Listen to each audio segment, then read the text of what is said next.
देखिए, ना तो हम उस विषय में दूर दूर तक हैं, ना हमें उस विषय से कोई लेना देना। इस प्रकार की लीलाएं चलती रहती हैं, ये कोई बड़ी बात नहीं है। लोग प्रकार की लीलाएं चलती रहती हैं, ये कोई बड़ी बात नहीं है। लोग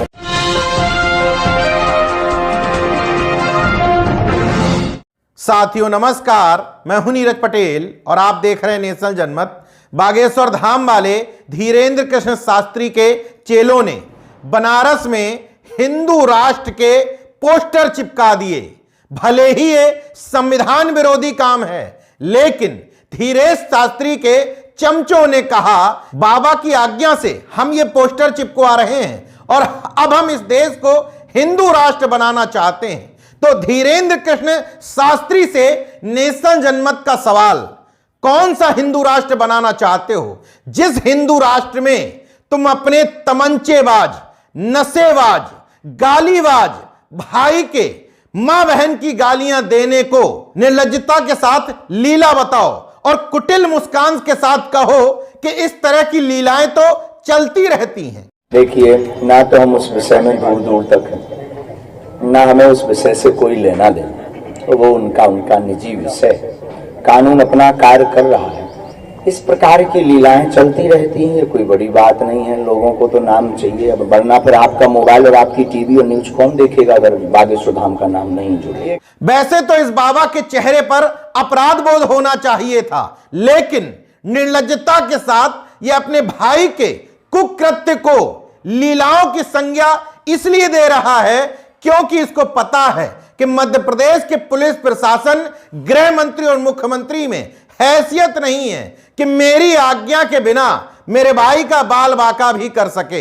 इसलिए पत्रकारों के सवाल पूछने पर इसकी बेशर्मी और कुटिल मुस्कान देखिए। जैसे आप दुनिया को सुधार रहे हैं तो प्रयास करेंगे अपने भाई के लिए लाइन बताएं। इस तरह पहले सत्य सामने आने दो, आपकी सोच छोटी है। जवाब के लिए क्या धीरेन्द्र शास्त्री बार बार कह रहा है कि मेरे भाई के कृत्य को मुझसे ना जोड़ा जाए, लेकिन इस बयान में साफ साफ दिख रहा है कि वो अपने भाई को पूरी तरीके से बचा रहा है।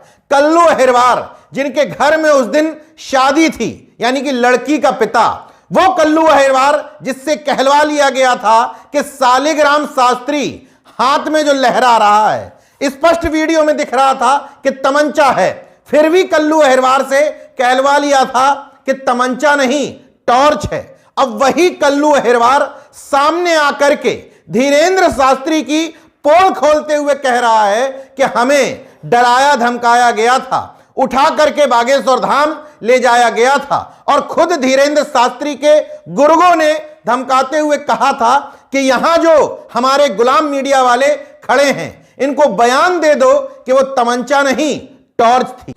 मेरा नाम कल्लू अहिरवार है साहब। तो सालिग्राम महाराज आए तो उनने पिस्तौल रहे थे हाथ में और उनने मतलब जो है मारपीट की और मतलब जो है डराया धमकाया।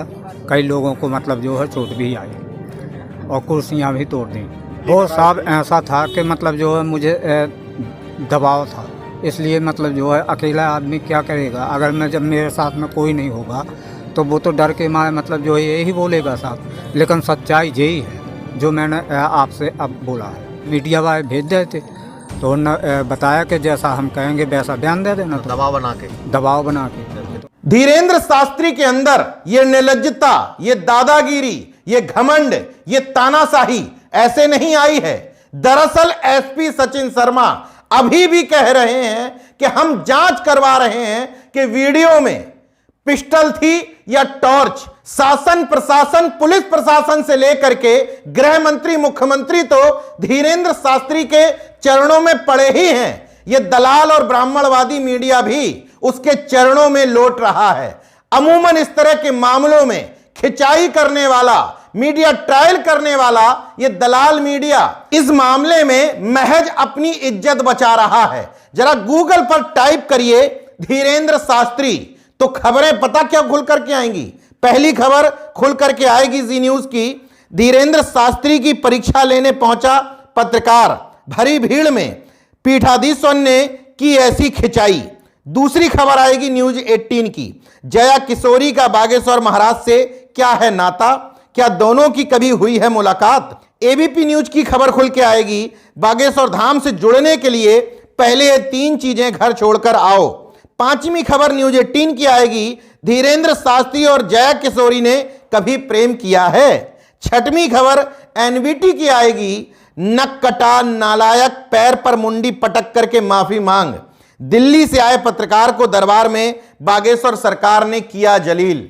मतलब एक भी खबर इस बात पर नहीं आएगी कि इस घमंडी, तानाशाही, निर्लज्ज व्यक्ति का भाई अभी तक गिरफ्तार क्यों नहीं हुआ है। और उस भाई के समर्थन में इस धीरेन्द्र शास्त्री का कहना है कि ऐसी लीलाएं तो चलती ही रहती हैं। किसी अन्य मामले में अगर किसी आरोपी के परिवार से जुड़े हुए किसी शख्स ने इस तरह का बयान दिया होता तो अभी तक बड़ी बड़ी डिबेट हो रही होती। हर एक घंटे पे मध्य प्रदेश सरकार से पूछा जाता कि गिरफ्तारी कब होगी। लेकिन इस मामले में बड़ी बड़ी डिबेट करने के बजाय, सरकार को घेरने के बजाय, धुआंधार म्यूजिक लगाने की बजाय सॉफ्ट म्यूजिक चला करके महज 1 मिनट में एक खबर को चलता कर दिया जा रहा है, ताकि जब दलाल मीडिया से पूछा जाए तो दिखाया जा सके, देखो हमारी वेबसाइट पे खबर छपी है, देखो हमने फटाफट 100 खबरों में 30-35 सेकंड की एक खबर भी दिखाई थी। इसी को कहते हैं मीडिया का अंडरवर्ल्ड। यह भी समझने की जरूरत है कि खबर के बैकग्राउंड में किस तरह का म्यूजिक लगाया जा रहा है, किससे सवाल किया जा रहा है, खबर कितनी देर चलाई जा रही है, किस पे डिबेट की जा रही है, कितने घंटे की चलाई जा रही है। इन तमाम सारी चीजों से फर्क पड़ता है। और यह दलाल मीडिया कई बेगुनाह लोगों का मीडिया ट्रायल कर करके उसको गुनहगार बना देती है और इस तरह के गुनहगारों को बाकोबर दे करके छूट दे देती है। क्योंकि मीडिया में बैठे हुए दलालों को यह भी तो चिंता है कि अगर बागेश्वर धाम का तिलिस्म टूटा तो उनके ब्राह्मणवादी वर्चस्व को भी चुनौती मिलेगी। क्योंकि धीरेन्द्र शास्त्री जो कुछ भी उस गांव में गुंडई कर रहा है, उसका पहली सीढ़ी यह है कि वो जन्म से ब्राह्मण है। और उस धीरेन्द्र शास्त्री का भाई कितने भी नीच कृत्य कर ले, उसके कुकर्म वीडियो में कैद हो जाएं, इसके बावजूद इतने सहमे और डरे हुए हैं उस गांव के लोग। बेहद अपमानित होने के बावजूद कल्लू अहिरवार की हिम्मत नहीं पड़ रही। वो तो ये कहिए कि भीम आर्मी, ओबीसी महासभा जैसे तमाम संगठनों ने समर्थन दे दिया, इसलिए कम से कम कल्लू अहिरवार ये बता पा रहा है कि वो टॉर्च नहीं तमंचा ही था। लेकिन अभी भी इस हद तक डर घुसा हुआ है कि उस गुंडे को महाराज महाराज कह के ही संबोधित किया जा रहा है।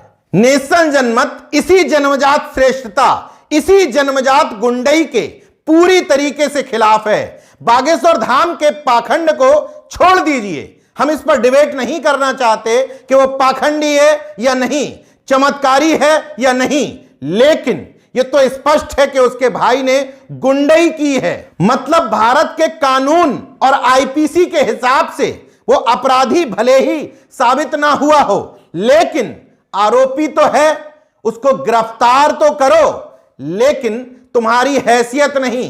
क्योंकि कम से कम उस गढ़ा गांव में, बागेश्वर धाम के इर्द गिर्द कानून का प्रशासन, संविधान का राज है ही नहीं, मनुस्मृति का राज है। इन सब के बावजूद नेशनल जनमत को भरोसा है कि अच्छे अच्छे तानाशाहों का ताज हिला है।